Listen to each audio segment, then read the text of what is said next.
பிரதீப் ரங்கநாதன் அவர்கள் டைரெக்டாக வந்து சூர்யா அவர்களோட ஆஸ்கார் திரைப்படத்தை வந்து பயங்கரமாக வந்து கலாய்த்திருக்காங்க. சூர்யா அவர்களோட ஆஸ்கார் திரைப்படம் நாமினேஷனை வந்து பயங்கரமாக வந்து கலாய்த்திருக்காங்க.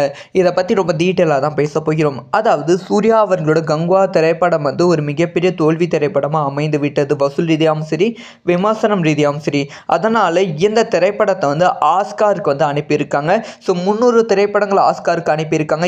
இதில் வந்து 200 திரைப்படங்களுக்கு மேலே செலக்ட் ஆகியிருக்கு. அதில் வந்து கங்குவா திரைப்படமும் செலக்ட் ஆகியிருக்கு.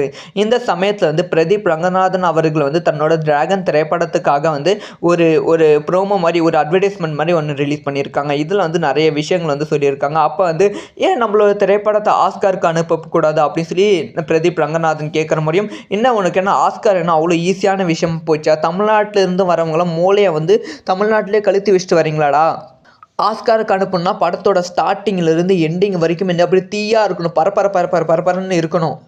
ஆடியன்ஸ் வெளியே எந்திரிச்சு போகும்போது வந்து ரொம்ப சந்தோஷமாக வெளியே போகணும். அந்த மாதிரி வந்து இருக்கணும். சும்மா எல்லா படத்தையும் ஆஸ்காருக்கு வந்து அனுப்பக்கூடாது அப்படின்னு சொல்லி ஒரு வீடியோ வந்து சோஷியல் மீடியாவில் வந்து நம்ம பிரதீப் ரங்கநாதன் அவர்கள் வந்து ரிலீஸ் பண்ணியிருக்காங்க.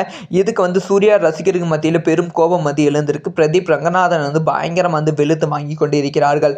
பல பேர் வந்து சூர்யா அவர்கள் டைரெக்டாக வந்து பிரதீப் ரங்கநாதன் அவர்களை வந்து தாக்கியிருக்காங்க அப்படின்னா விமர்சனம் செய்து கொண்டு வருகிறார்கள். ஸோ நீங்கள் சொல்லுங்கள், பிரதீப் ரங்கநாதன் அவர்கள் யாரை வந்து தாக்கி வந்து பேசியிருக்காங்க? இதை பற்றி உங்களோட ஒப்பீனியன் என்ன?